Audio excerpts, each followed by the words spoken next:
एक एक सवाल, ये आजम खान हो गए, मुख्तार अंसारी हो गए, अतीक अहमद हो गए, ऐसा लगता है कि योगी आदित्यनाथ जी की इनसे पर्सनल दुश्मनी है। मेरी किसी से पर्सनल दुश्मनी नहीं, मेरी किसी से कोई व्यक्तिगत दुश्मनी नहीं।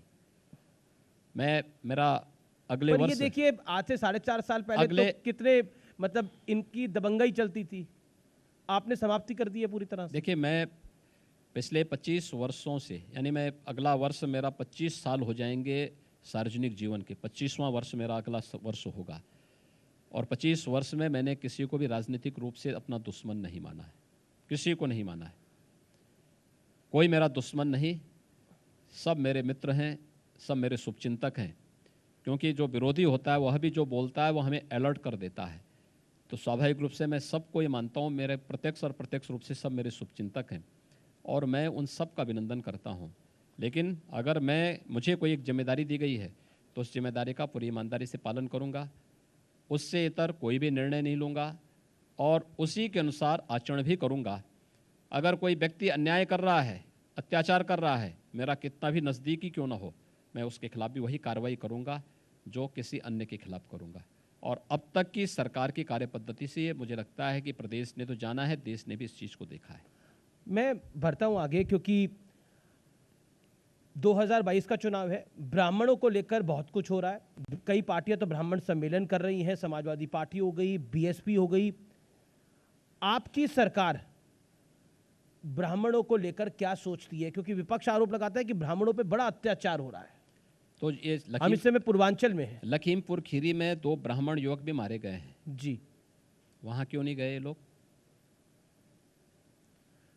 आज तो ब्राह्मण सम्मेलन कांग्रेस के, सपा के, बसपा के जो हो रहे थे, ये सभी ब्राह्मण नेता उन पीड़ित हिंदुओं के पास क्यों नहीं गए जो वहाँ पर लखीमपुर खीरी में मारे राहुल गए थे? गांधी, प्रियंका गांधी क्यों नहीं गए वाड्रा। थे ये लोग?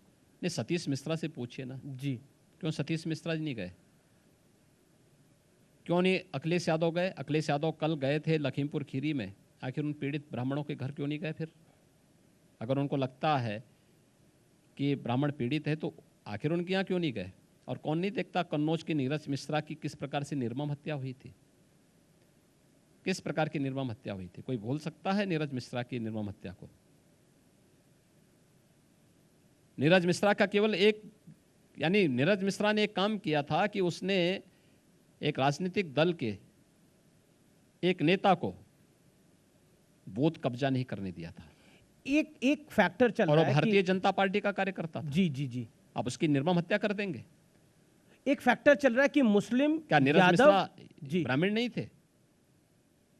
क्या संतोष शुक्ला ब्राह्मण नहीं थे जिसका थाने के अंदर जाकर के हत्या कर दी गई थी? तो इन लोगों के वास्तविक चेहरे को समझो, ये वास्तव में है क्या?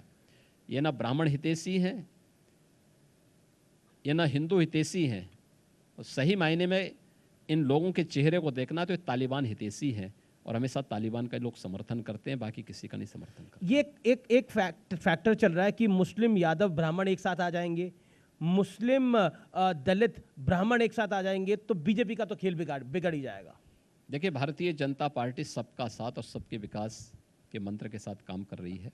प्रधानमंत्री मोदी जी ने 2013 में ये मंत्र दिया। 2014 में प्रधानमंत्री बनने के बाद उन्होंने अक्सरशः इसको व्यवहारिक धरातल पर उतारा भी है, और हम आज भी इस बात को कहते हैं, न जाति, न मत, न पंथ, न संप्रदाय, न छोटा न बड़ा, न क्षेत्र न भाषा, सबका साथ और सबका विकास। एक नई पार्टी भी आ गई है, काफी आजकल एक्शन में भी दिखने की कोशिश करती है, आम आदमी पार्टी। उसको आप कैसे देखते हैं? हालांकि दिल्ली में तो वो सरकार चला ही रहे हैं पिछले काफी सालों से, कैसे देखते हैं आप? देखिए, हर राजनीतिक दल को जिसने भारत निर्वाचन आयोग के यहाँ अपना रजिस्ट्रेशन कराया है उसको चुनाव लड़ने का अधिकार है। किसी को रोका नहीं जा सकता, रोका भी नहीं, कोई कैसे को रोक सकता है? भारत निर्वाचन आयोग को तय करना है, कोई सरकार को तय करना नहीं होता है। दूसरा, इन लोगों का चेहरा सबके सामने है, 2 चेहरे। आम आदमी पार्टी से एक बात के लिए पूछा जाना चाहिए जी, वह है कि एक लॉकडाउन प्रारंभ होने के बाद यूपी और बिहार के लोगों को दिल्ली से जबरन बिजली पानी का कनेक्शन काट करके क्यों निकाला गया है?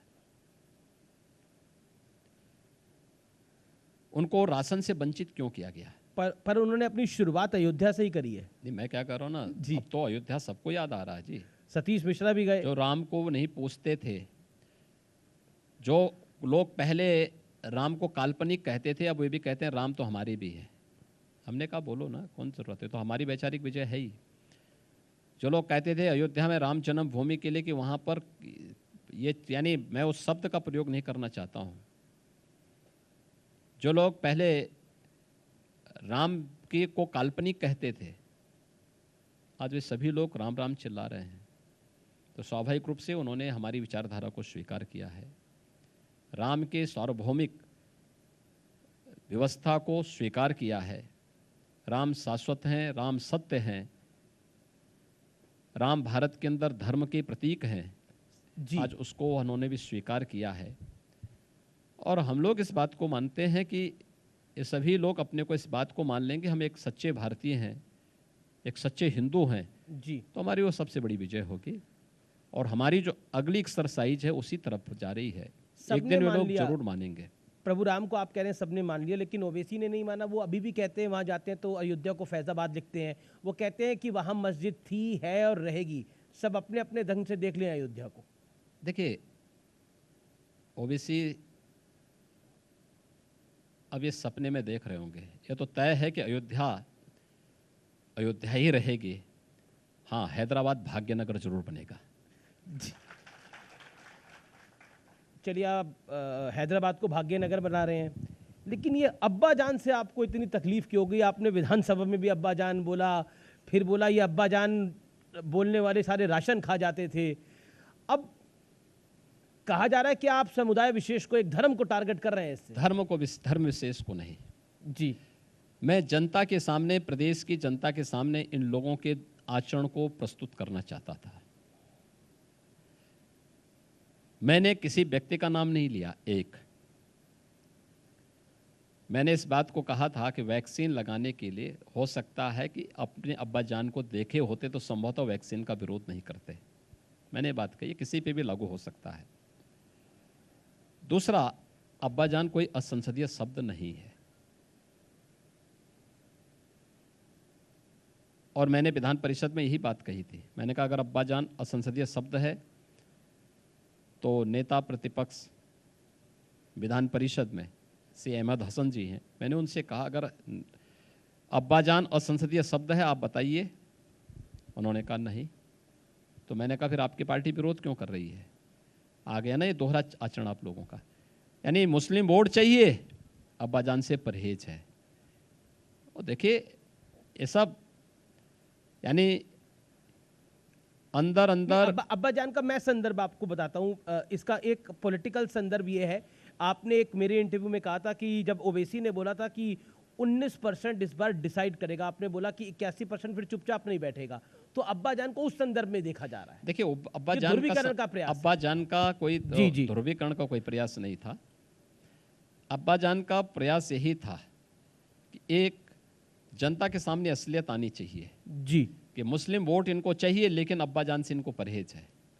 दूसरा, क्या ये सच नहीं था 2014 के पहले देश के अंदर और 2017 के पहले प्रदेश के अंदर भी हर मुस्लिम पर्व और त्यौहार मनाए जाते थे, सरकारी आयोजन होते थे, लेकिन हिंदू पर्व और त्योहारों को दंगों की भेंट चढ़ा दिया जाता था। आज ऐसा तो नहीं है। आज तो प्रदेश के अंदर सारे पर्व और त्यौहार शांतिपूर्ण तरीके से मनाए जा रहे हैं।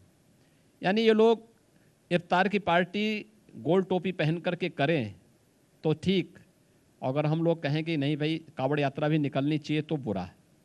ये दोहरा चरित्र कैसा जी? ये दोहरी, यानी जन्माष्टमी, ये लोग अपने को यदुवंशी कहते थे, लेकिन थानों में इन्होंने जन्माष्टमी को बैन कर दिया था। जन्माष्टमी के पर्व और त्योहार को नहीं इन्होंने होने दिया था। थानों में, जेलों में एक ही तो पर्व होता था, थानों में, तहसीलों में। हमारी सरकार ने फिर से उसको प्रारंभ किया है। इनका ये दोहरा चरित्र सामने आना चाहिए था, और इसीलिए हमने कहा था ये लोग जो बोलते थे, इनका जो आचरण था, गरीब का राशन ये लोग खाते थे, और गरीब का राशन खा करके और फिर उन लोगों को और भी गरीब बनाते थे। 17 के बाद उत्तर प्रदेश के अंदर भूखमरी से कोई मौत नहीं हुई, क्योंकि हर गरीब का राशन कार्ड बन चुका है, उसको सरकार की योजनाओं से जोड़ दिया गया है। तो सरकार पूरी ईमानदारी के साथ, पूरी प्रतिबद्धता के साथ अपनी योजनाओं को उन तक पहुंचा रही है और पहुंचाने का कार्य सरकार ने किया है। क्या आपको लगता है 2022 के चुनाव में किसान बड़ा फैक्टर होगा? क्योंकि लगातार राकेश टिकैत भी यहाँ पर कार्यक्रम कर रहे हैं, वो कह रहे हैं कि इस बार भारतीय जनता पार्टी को वोट की चोट देनी है। देखिए, तो अभी एक पॉलिटिकल एजेंडा तो बन ही गया है किसान। अब देखिए, किसान आंदोलन, किसान भारत की राजनीति का हिस्सा बहुत पहले से है, लेकिन किसान के लिए ईमानदारी से अगर किसी ने किया है तो प्रधानमंत्री मोदी जी ने किया है। याद करिए, जो धरती माता हमारे अन्नदाता किसानों को अन्न उत्पन्न करके देती है, उस धरती माता की सेहत का ख्याल रखना है, उसके लिए सॉइल हेल्थ कार्ड योजना प्रधानमंत्री मोदी जी ने जारी की देश के अंदर। प्रधानमंत्री फसल बीमा योजना के माध्यम से हर एक किसान की फसल का बीमा का कवर हो सके, इसकी गारंटी प्रधानमंत्री मोदी जी ने दिया। दशकों से लंबित सिंचाई की परियोजनाओं को पूरा करने का कार्य भी किसी ने किया तो प्रधानमंत्री मोदी जी के समय हुआ। और पर ये कानून के विषय में एमएसपी, जी जी जी, देखिए, एमएसपी की घोषणा 1967 में जरूर हुई थी, लेकिन एमएसपी ईमानदारी के साथ किसान को प्राप्त हो और एमएसपी का लाभ किसान को मिले, 1.5 गुना लागत का 1.5 गुना दाम किसान को मिले, यह भी प्रधानमंत्री मोदी जी के कारण हो पाया है। और प्रधानमंत्री किसान सम्मान निधि हर किसान के खाते में 6,000 रुपये सालाना पहुँचे, हर चौथे महीने 2,000 रुपये हर किसान के खाते में जा रहे हैं। यह कार्य भी किसी ने किया, प्रधानमंत्री मोदी जी ने किया है। मैं नहीं समझ पा रहा हूँ इतना कार्य आज़ादी के बाद किसी भी सरकार ने नहीं किया। और प्रदेश के अंदर हम लोग आए थे, आने के तत्काल बाद सबसे पहला काम हमारी सरकार ने क्या किया था? किसानों का कर्ज माफ़ी का, लघु और सीमांत किसानों का 1 लाख तक का कर्ज माफ करने का काम किया था। राज्य की आर्थिक स्थिति ठीक नहीं थी, तब भी हमने को लघु ने उस पर निर्णय लिया था। यही नहीं, प्रदेश के अंदर दशकों से लंबित सिंचाई की परियोजनाओं को पूरा करने का काम भी किया गया। लगभग इस समय हम 22 से 25 लाख हेक्टेयर लैंड को अतिरिक्त सिंचाई की सुविधा उपलब्ध करा रहे हैं। प्रोक्यूरमेंट पहले आड़तियों के माध्यम से होता था, किसानों को सीधे एमएसपी का लाभ मिल सके, यह काम भी सरकार ने किया है। और गन्ना किसानों के लिए ऐतिहासिक कार्य हुआ, 1,45,000 करोड़ रुपए का गन्ना मूल्य का भुगतान प्रदेश के अंदर हुआ है। क्या इससे पहले किसी ने इस प्रकार के कार्य किए? नहीं, क्योंकि नियत साफ थी ही नहीं। दशकों तक, वर्षों तक किसानों को गन्ना मूल्य का भुगतान नहीं हो पाता था। और इसलिए ये लोग आज किसान को कितना भी भुनाने का प्रयास करेंगे, उत्तर प्रदेश के अंदर उत्तर प्रदेश का किसान बहुत जागरूक है। वो जान रहा है कि किसने किसानों का सही मायने में हित किया है। लेकिन किसी के बहकावे में हमारा अन्नदाता किसान नहीं आने वाला है। पॉलिटिकल इशू आप देख ही रहे, खुद बन गया। राकेश टिकैत कह रहे हैं कि हम बीजेपी के